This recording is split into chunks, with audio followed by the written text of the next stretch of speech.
अब आज के क्लास में हम लोग अब जो वेल्डिंग का नेक्स्ट टॉपिक है वो है रेडिएंट एनर्जी वेल्डिंग। ठीक है, यानी कि रेडिएंट एनर्जी जिसमें कि जो रेडिएशन के थ्रू जो एनर्जी होता है ना। जैसे हम लोग जानते हैं कि रेडिएशन में कई तरह का एनर्जी का वेव होता है, जैसे रेडियो वेव होता है, माइक्रोवेव होता है, अल्ट्रासोनिक होता है, एक्सरे, गामा रे, है ना। ये सब क्या है? एक रेडिएंट एनर्जी है। ठीक है, तो रेडिएंट एनर्जी वेल्डिंग में ही हमारा एक टाइप जो है वो है इलेक्ट्रॉन बीम वेल्डिंग। इसको शॉर्ट में EBW भी कहते हैं। ये क्या है? Electron beam welding. नाम से ही क्लियर है कि इसमें जो हमारा, क्योंकि वेल्डिंग के लिए हमें चाहिए हीट सोर्स। ठीक है, हीट सोर्स के आधार पे ही हम लोग उसकी क्लासिफिकेशन करते हैं। तो अगर हम इलेक्ट्रॉन बीम की मदद से अगर हम हीट को जनरेट कर रहे हैं, जहां पर जिस प्लेट को वेल्ड करना है वहां पर इलेक्ट्रॉन बीम की इस मदद से हम हीट जनरेट कर रहे हैं, तो वो कहलाएगा इलेक्ट्रॉन बीम वेल्डिंग। तो ये जो है इसका सेटअप है इलेक्ट्रॉन बीम वेल्डिंग का फिगर में, जिसको दो भाग में जनरली जो है इसको एक एक तो यहाँ से नीचे नीचे बॉटम पार्ट जो हो गया ये वर्क एरिया हो गया, जहाँ पे हमको यहाँ पर वर्क पीस रखा हुआ है और इसको हमें वेल्ड करना है। ठीक है, दूसरा चीज ये लोअर कॉलम और हाई अपर कॉलम जो है इसको दो भाग में अपना डिवाइस को ये क्लासिफाइड किया है। तो इसमें जो mainly electron beam welding work कैसे करता है, तो इसमें इलेक्ट्रॉन बीम जो है वो जो जनरेट किया जाता है ना, वो है टंगस्टन इलेक्ट्रोड। मतलब इसमें जो इलेक्ट्रोड के रूप में यूज होता है वो है टंगस्टन इलेक्ट्रोड, जो कि एक कप, जो यहाँ पर क्या है, एक कप शेप का है। यहाँ पर हम देख रहे हैं कि ये कप शेप का एक कैथोड है। कैथोड पे क्या होता है? माइनस चार्ज होता है। तो ये कैथोड है और इसके जस्ट जो नीचे है लगा हुआ सेटअप, यहाँ पर ये इसकी फिलामेंट हो गया जिससे इलेक्ट्रॉन जो है वो जनरेट होता है। और ये क्या है? एनोड है। ठीक है, तो हमेशा जो है जैसे माइनस चार्ज है, कैथोड हो गया, एनोड हो गया, एनोड हो गया, तो जो भी हमारा यहाँ पर इलेक्ट्रॉन अगर कैथोड रिलीज करता है, तो ये कैथोड का इलेक्ट्रॉन जो है वो किधर की ओर मूव करता है? एनोड की तरफ जो है वो मूव करता है। तो यहाँ पर जो कप शेप का फिलामेंट बना हुआ है कि इस यहाँ से क्या किया जाता है? इलेक्ट्रॉन को जनरेट किया जाता है, यानी इसमें हम लोग करंट की सप्लाई करते हैं। तो जो टंगस्टन इलेक्ट्रोड से यहाँ पर इलेक्ट्रॉन का जनरेशन होता है और ये इलेक्ट्रॉन जो है वो मूव करता है किधर की ओर? जैसे ही एक सर्टेन गैप पे आती है एनोड से, तो यहाँ से ये इलेक्ट्रॉन जो है वो कैथोड से निकल के एनोड की तरफ यहाँ पर मूव करता है। क्योंकि यहाँ पर एनोड में क्या है? एक होल बना हुआ है। ठीक है, यहाँ पर क्या बना हुआ है? होल बना हुआ है। तो जो मोस्ट ऑफ द इलेक्ट्रॉन होता है वो इस होल से पास कर जाता है, क्योंकि अगर यहाँ रोकने वाला रहता, ये पूरी क्लोज रहता, तो ये एनोड जो है उसको एब्जॉर्ब कर लेता है ना। लेकिन यहाँ पर क्या बना हुआ है? एक होल बना हुआ है। तो मोस्ट ऑफ द इलेक्ट्रॉन जो कैथोड से जनरेट होता है एनोड की तरफ जैसे ही मूव करता है, तो उसमें ये होल होने के कारण ये इलेक्ट्रॉन आगे की ओर मूव कर जाता है। और इसको ये इलेक्ट्रॉन जो है वो अपना सीधा रेखा में चले, इसके लिए हमारा कई तरह का यहाँ पर सेटअप लगा हुआ रहता है, जो कि इलेक्ट्रॉन के बीम को एकदम स्ट्रेट रखता है, अलाइंड रखता है, जिसमें ये अलाइनमेंट डायफ्रैम डायफ्रैम हो गया। इसका काम है कि इलेक्ट्रॉन जो भी एनोड के की होल से पास कर रहा है उसको एक स्ट्रेट लाइन में, यानी कि ये इधर उधर जो है तो वो ना जाए, ऐसे भी इलेक्ट्रॉन जो होती है वो सीधी चलती है ना। तो वो एकदम पाथ को फॉलो करते हुए आए, तो यहाँ पर उसके लिए लगा होता है अलाइंड डायफ्रैम, है ना। इसके बाद जो है यहाँ पर ऑप्टिकल व्यूइंग कंपोनेंट लगा हुआ है, जहां से हम लोग इसको व्यू कर सकते हैं। जैसे इधर इधर से हम लोग जो है यहाँ पर हम अपनी आइज को रखते हैं और इधर से हम व्यू करते हैं। तो यहाँ पर एक तरह का ऑप्टिकल मिरर टाइप का लगा हुआ है, जो यहाँ से रिफ्लेक्शन का, यहाँ से जो इसका इमेज है वो यहाँ पे इस आईना में हमको एक तरह से ऑप्टिकल जो डिवाइस है उसमें हमें यहाँ से दिखाई देगा। ठीक है। इसके बाद यहाँ पर गैस वेपर सील्ड होता है, जो कि मतलब इलेक्ट्रॉन को जो है यानी कि एक तरह से सील्ड प्रदान करता है इधर से।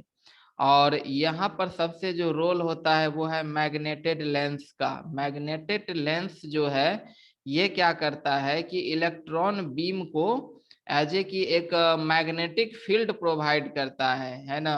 ये मैग्नेटेड लेंस के से जो है यहाँ पर मैग्नेटिक फील्ड क्रिएट होता है। ये मैग्नेटिक फील्ड क्या करता है, इलेक्ट्रॉन बीम को फर्दर आगे मूव करने में इसको हेल्प करता है। और ये जो मैग्नेटिक लेंस की तरफ जो आती है इसकी काफी हाई वेलोसिटी से, यहाँ इलेक्ट्रॉन की जो वेलोसिटी होती है काफी हाई वेलोसिटी के साथ ये मैग्नेटिक लेंस की तरफ आता है। और मैग्नेटिक लेंस क्या करता है, ये अपना मैग्नेटिक फील्ड का इस्तेमाल करके ये इलेक्ट्रॉन बीम को कॉन्सेंट्रेट कर देता है। मतलब जो एक थिकनेस के रूप में बीम आ रहा है उसको एज ए एक पॉइंट बीम की तरह ये कन्वर्ट कर देता है। और ये बीम जो है काफी हाई वेलोसिटी के साथ क्या करता है, वर्क पीस पर इम्पिंज करता है। इम्पिंज मतलब होता है टकराना। ठीक है।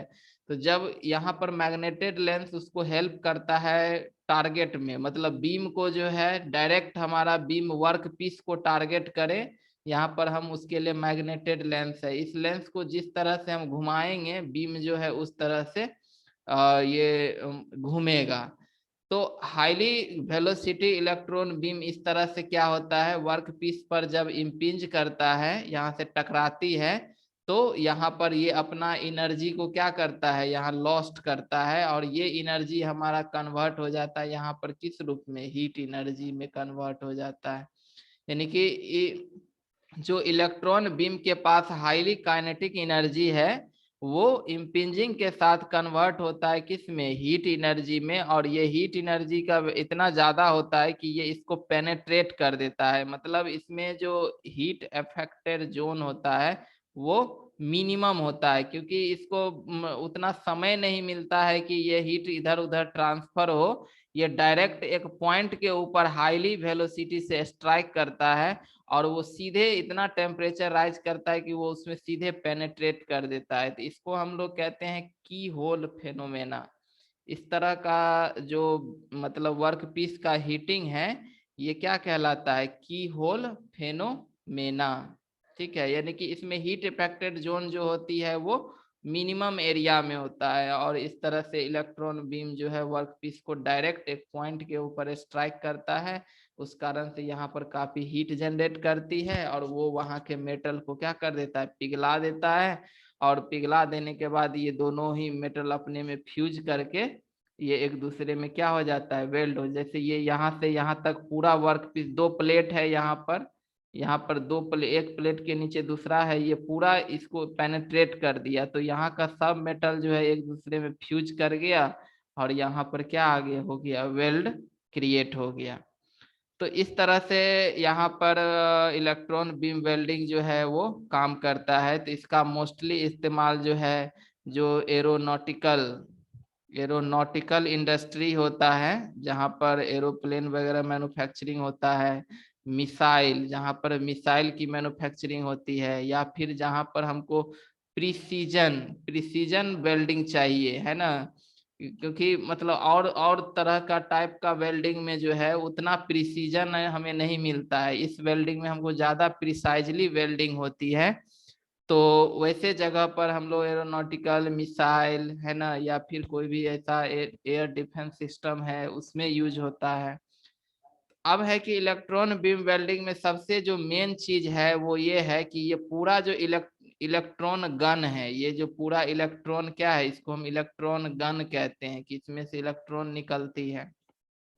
ये इलेक्ट्रॉन गन जो है, ये पूरा का पूरा डिवाइस जो है वो अंडर वैक्यूम होना चाहिए। मतलब हो गया कि इसमें ये जो पूरा सेटअप है ये पूरी तरह से क्या होना चाहिए, वैक्यूम होना चाहिए।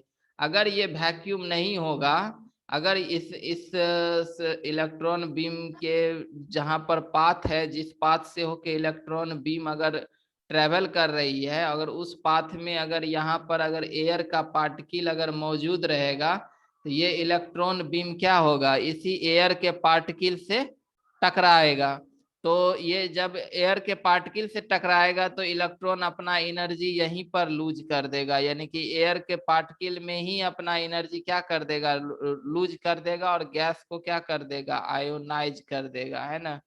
तो हमारा गैस आयोनाइज ना हो, अगर ज्यादा गैस आयोनाइज होगा तो टोटल एनर्जी जो इलेक्ट्रॉन का है वो पूरा का पूरा हमारा इसी एयर में ही लॉस्ट हो जाएगा। उसके पास कोई भी एनर्जी नहीं बचेगा जो कि हीट में क्या हो, कन्वर्ट हो, और वो हमारा वर्क पीस को वेल्ड कर सके, है ना। तो इसका मतलब ये है कि ये पूरा का पूरा इंटायर सिस्टम जो है वो अंडर वैक्यूम होता है। जितना वैक्यूम होगा इसके पाथ में, इलेक्ट्रॉन उतनी ही तेजी से, उतनी ही हाई वेलोसिटी से ट्रेवल करेगा, और उतनी ही ज्यादा यहाँ पर क्या होगा, हीट का जनरेशन होगा, है ना। तो इसीलिए ये पूरा सेटअप क्या होना चाहिए, अंडर वैक्यूम होना चाहिए। एयर की मौजूदगी जीरो होना चाहिए, नहीं तो फिर ये इलेक्ट्रॉन बीम जो है अपना एनर्जी लॉस्ट कर देगा, वेल्डिंग नहीं हो पाएगा। तो यही चीज है यहाँ पर। इसमें जो जनरली यूज करते हैं लो वोल्टेज से हाई वोल्टेज तक, यानी कि वोल्टेज का जो रेंज होता है वो 15 से 30 किलो वोल्ट से लेके 150 किलो वोल्ट तक, है ना। इसका इस्तेमाल यही space industry, nuclear missile, aircraft industry, है ना, क्लस्टर गियर वेल्डिंग, कोई भी इंट्रिकेट भाल्व अरेंजमेंट है जहां पर हमको प्रिसाइजली वेल्डिंग करना है, तो फिर इलेक्ट्रॉन गन का यानी इलेक्ट्रॉन बीम वेल्डिंग का यूज करते हैं। कोई भी जैसे ऑटोमेटिव इंडस्ट्री हो गया, है ना।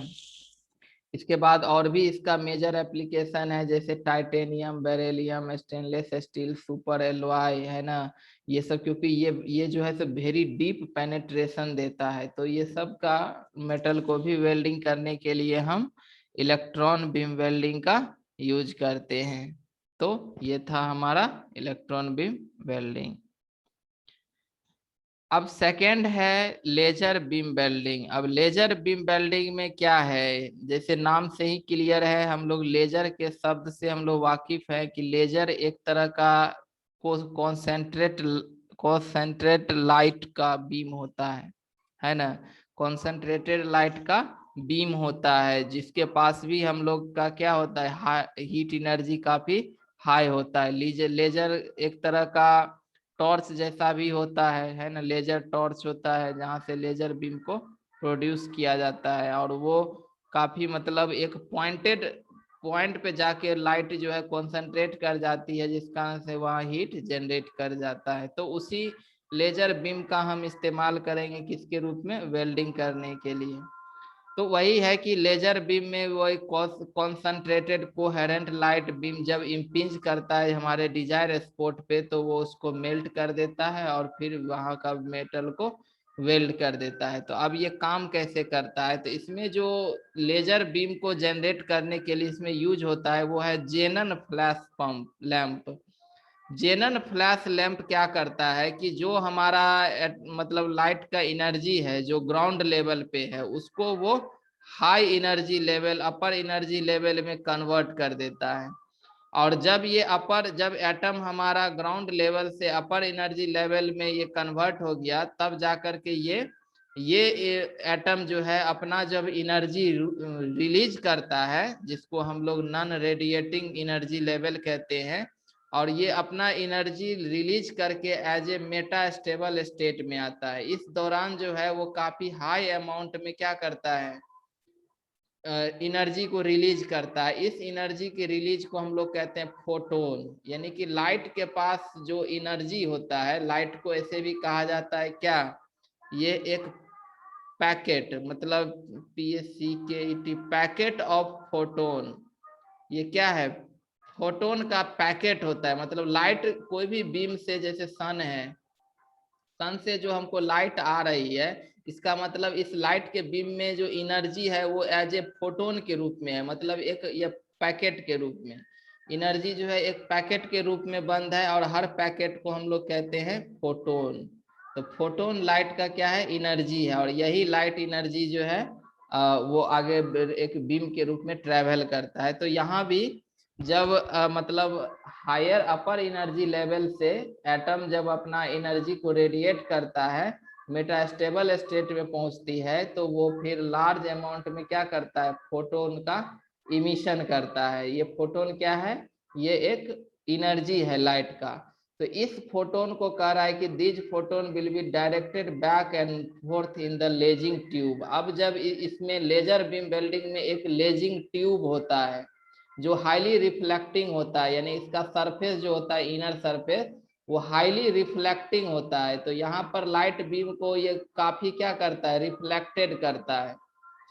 रिफ्लेक्ट करने के कारण यहाँ पर मतलब फाइनली इसको हम यहाँ से आगे से देखेंगे कि जैसे ये है, ये एक लेजिंग ट्यूब है, और लेजिंग ट्यूब के अंदर एक हमारा लेजिंग गैस मिक्सचर होता है। जैसे लेजिंग मीडियम जो यूज होता है वो कार्बन डाइऑक्साइड, नाइट्रोजन और हीलियम, ये तीनों का जो इसमें मिक्सचर का जो रेशियो होता है वो 1:1:10 का होता है, जबकि अंदर का प्रेशर जो है 20 to 50 mm ऑफ मरकरी होता है। तो जब यहाँ पर जो लेजिंग ट्यूब है, लेजिंग ट्यूब के अंदर लेजिंग मीडियम है, और जब यहाँ पर कोहेरेंट लाइट अपना फोटोन एनर्जी को रिलीज करता है, तो यहाँ के दोनों ही इंड पर लगा रहता है, यहाँ पर देखिए दोनों ही इंड पर लगा रहता है रिफ्लेक्टर लेंस। 98% रिफ्लेक्टर लेंस का मतलब ये हो गया कि लगभग जो है लाइट का जो बीम है उसको ये बाहर जाने नहीं देता है। मतलब हो गया कि ये लाइट जो है हमारा इसी लेजिंग ट्यूब के अंदर फोर्थ बैक, आगे पीछे जो है ये करते रहता है, और इस कारण से ढेर सारा जब हमारा इसका कॉन्सेंट्रेशन लाइट का जब काफी बढ़ जाती है ना, जब ये इसका कॉन्सेंट्रेशन क्या हो जाता है, काफी हाई हो जाता है, तब जा करके ये हमारा रिफ्लेक्टर लेंस के थ्रू जो है आगे यहाँ पर एक मिरर लगा हुआ रहता है। इस मिरर का काम है कि ये टोटली जो लेजर लाइट आ रहा है उसको रिफ्लेक्ट करके यहाँ पर आगे वर्क पीस की तरफ मोड़ देना। तो ये रिफ्लेक्ट करके वर्क पीस की तरफ मोड़ देता है। यहाँ पर एक लगा होता है लेंस, ये लेंस एक उत्तल लेंस जिसको हम लोग कॉनकेव लेंस कहते हैं, कॉन्वेक्स लेंस कहते हैं। ये कॉन्वेक्स लेंस क्या करता है कि यहाँ पर एक पॉइंट के ऊपर फोकस कर देता है, फोकस पॉइंट पर सारा का सारे लाइट बीम को कॉन्सेंट्रेट कर देता है। तो और इसी फोकस पॉइंट पे हम लोग क्या करते हैं, वर्क पीस को रख देते हैं, और वर्क पीस को जब हम लोग रख देते हैं तो इस तरह से हाईली कॉन्सेंट्रेटेड लेजर लाइट जो है वो वर्क पीस के ऊपर इम्पिंज करता है, और जब ये इम्पिंज करता है, ये टकराता है, तो ये अपना एनर्जी जो है वो लूज करता है, और यहाँ पर वो एनर्जी लूज करके उसका एनर्जी जो है वो हीट एनर्जी में क्या होता है, कन्वर्ट हो जाता है, और इस तरह से ये क्या कर देता है, वर्क मेटल को पिघला देता है ना, और वहां पर जो है वेल्डिंग क्रिएट कर देता है। तो ये है हमारा मतलब लेजर बीम वेल्डिंग, जहां पर लेजर लाइट का जो है इस्तेमाल हम लोग एज ए वर्क पीस को वेल्डिंग करने के लिए करते हैं, है ना। तो इसमें एक देखिए EW जो हम लोग इलेक्ट्रॉन बीम वेल्डिंग और जो लेजर बीम वेल्डिंग, इन दोनों में अगर हम कंपैरिजन करें तो मतलब ज्यादा बेटर कौन है, लेजर बीम वेल्डिंग ज्यादा बेटर है, क्योंकि ये जो है मतलब इस इलेक्ट्रॉन बीम वेल्डिंग के लिए जो कंडीशन है कि ये वैक्यूम होना चाहिए, क्योंकि जब तक वैक्यूम नहीं होगा इलेक्ट्रॉन जो है वो अपना पाथ को मतलब फॉलो नहीं करेगा, वो अपना एनर्जी पाथ में ही लॉस कर लेगा। लेकिन लेजर बीम वेल्डिंग जो है ये एयर के प्रेजेंस में भी, ये एयर प्रेजेंस में भी हो सकता है ना। तो मतलब इसको वैक्यूम देंगे तो और अच्छा है, अगर नहीं देंगे तो भी एयर भी है तो भी इसका यूटिलाइजेशन जो है हमारा हीट एनर्जी के रूप में हो जाता है। तो लेजर बीम वेल्डिंग एयर के प्रेजेंस में भी हो सकता है, लेकिन इलेक्ट्रॉन बीम वेल्डिंग जो है वो जब भी होगा तो वैक्यूम में ही होगा।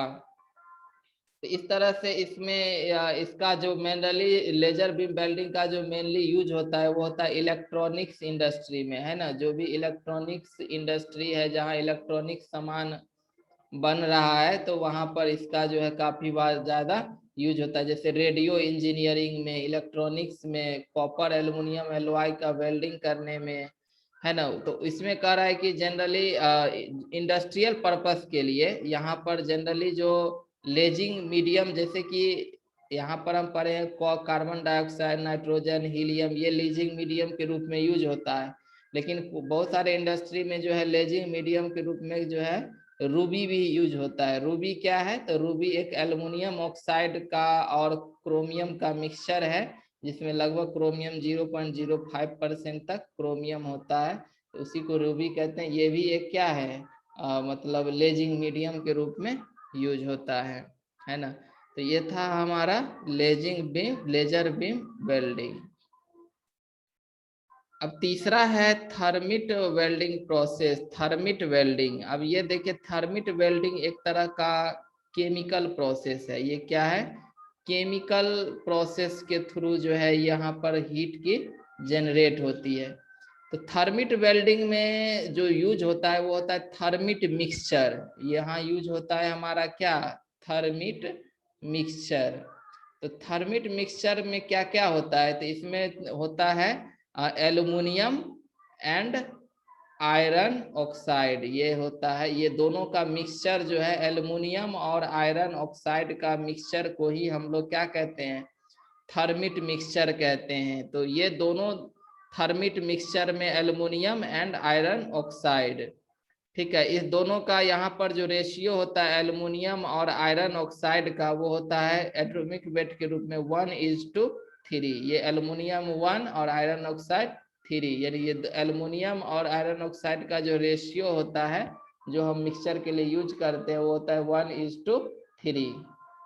ठीक है, ये इसका थर्मिट वेल्डिंग का क्या है, हमारा डिवाइस सेटअप है, जिसमें ये एक क्या है, थर्मिट कंटेनर है। थर्मिट कंटेनर के अंदर हम लोग इसी 1:3 के रेशियो में थर्मिट मिक्सचर को हम लोग क्या कर देते हैं, इसमें भर देते हैं। ऊपर में लगा हुआ है फायर क्रैकर, जहां से हम लोग यहाँ पर आग को फायर करते हैं या आग जलाते हैं। ठीक है, इसके बाद जो है यहाँ पर जिस दो मेटल को हमें, जैसे हमको यहाँ पर मोल्ड बनाना पड़ता है, इसमें क्या है कि हमें मोल्ड बनाना पड़ता है। तो जनरली मोल्ड जो होती है, इसमें हम लोग मोल्ड में पैटर्न के रूप में हम लोग जो है वैक्स का इस्तेमाल करते हैं। और उसके बाद जो है यहाँ पर अपना बाहर से सैंड मोल्ड, ये जो है हमारा सैंड मोल्ड, इसमें क्या करते हैं, क्रिएट करते हैं। ठीक है, और यहाँ पर हम वैक्स का पैटर्न बनाते हैं, ताकि ये जो है पैटर्न रिमूव करने का झंझट ना रहे। ये जैसे ही मेटल इसमें आएगा, हॉट मेटल, वैक्स पिघल के ऊपर आ जाएगा।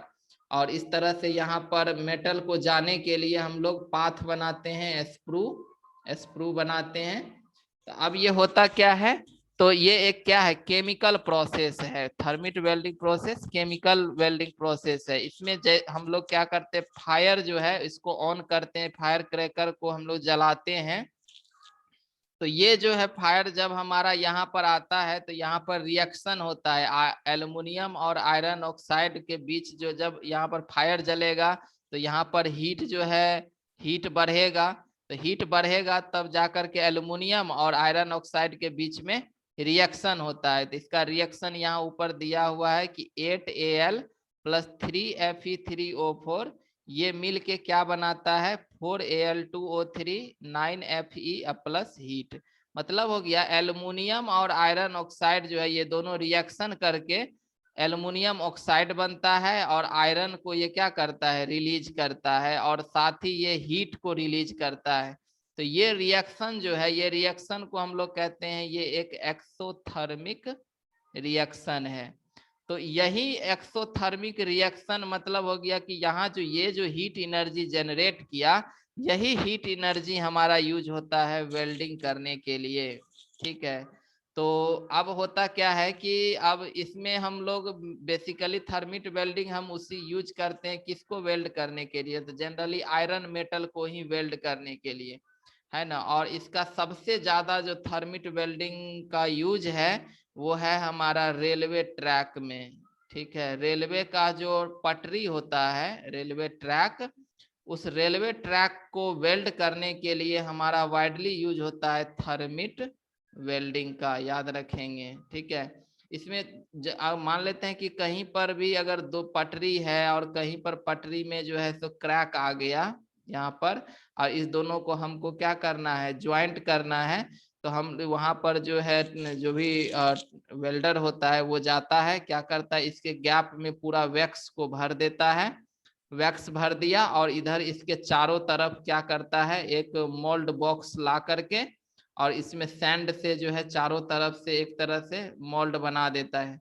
क्योंकि इसमें वेल्डिंग करने के लिए हम पटरी को उठा के तो नहीं ले जा सकते हैं ना, हम ही लोग वहां पर अपना सारा सेटअप ले जाते हैं और फिर जाकर के यहाँ पर सैंड मोल्ड तैयार कर दिए और ऊपर से ये लेता है, यहाँ पर कंटेनर में रखा हुआ रहता है, वही थर्मिट मिक्सचर जो है इसमें भरा हुआ है।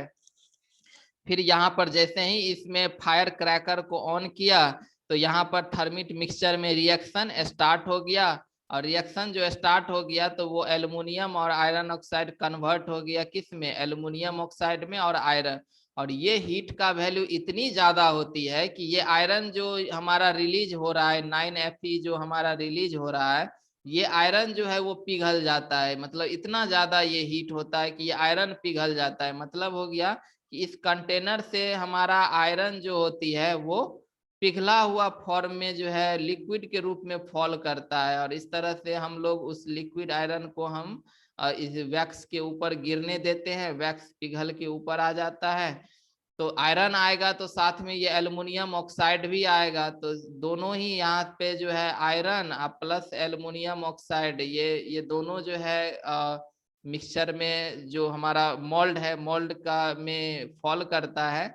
आयरन ऑक्साइड की डेंसिटी चूंकि काफी लो होता है और वैक्स का भी डेंसिटी लो होता है, तो ये दोनों ही क्या होती है, स्लैग के रूप में तैरते हुए ऊपर आ जाता है। और आयरन की डेंसिटी हाई होने के कारण, हैवी होने के कारण ये बॉटम पोर्शन में जा करके बैठ जाता है और फिर ये सॉलिडिफाई हो करके और यहाँ पर मतलब ज्वाइंट क्रिएट कर देता है। तो इस तरह से हम बायोकेमिकल रिएक्शन के मदद से हम थर्मिट मिक्सचर का यूज करके हीट जो है, ये एक्सोथर्मिक रिएक्शन है, उसी में ये हीट जो जनरेट करता है उसी की वैल्यू इतनी ज्यादा होती है कि जो आयरन है वो पिघला हुआ फॉर्म में जो है वो कंटेनर से बाहर आता है। और फिर उसी हम मोल्टेन आयरन को हम अपना जहाँ पर डिजायर स्पॉट है उस पे फॉल करवा देते हैं, फिर अपना उसको ठंडा होने देते हैं। इस तरह से फिर यहाँ पर एक वेल्ड बीड जो है यहाँ पर हमको फॉर्म हो जाता है। तो ये है थर्मिट मिक्सचर, है ना। इसका हम मेन यूज बता दिए कि इसका मेनली यूज जो है रेलवे ट्रैक को, यहाँ पर जो ट्रैक होता है रेलवे ट्रैक का साइड पर, उसमें इसका काफी वाइडली यूज किया जाता है।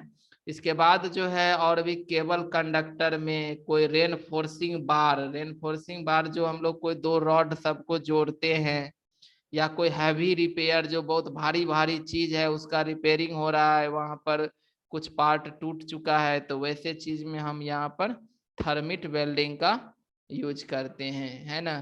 तो ये था हमारा थर्मिट वेल्डिंग।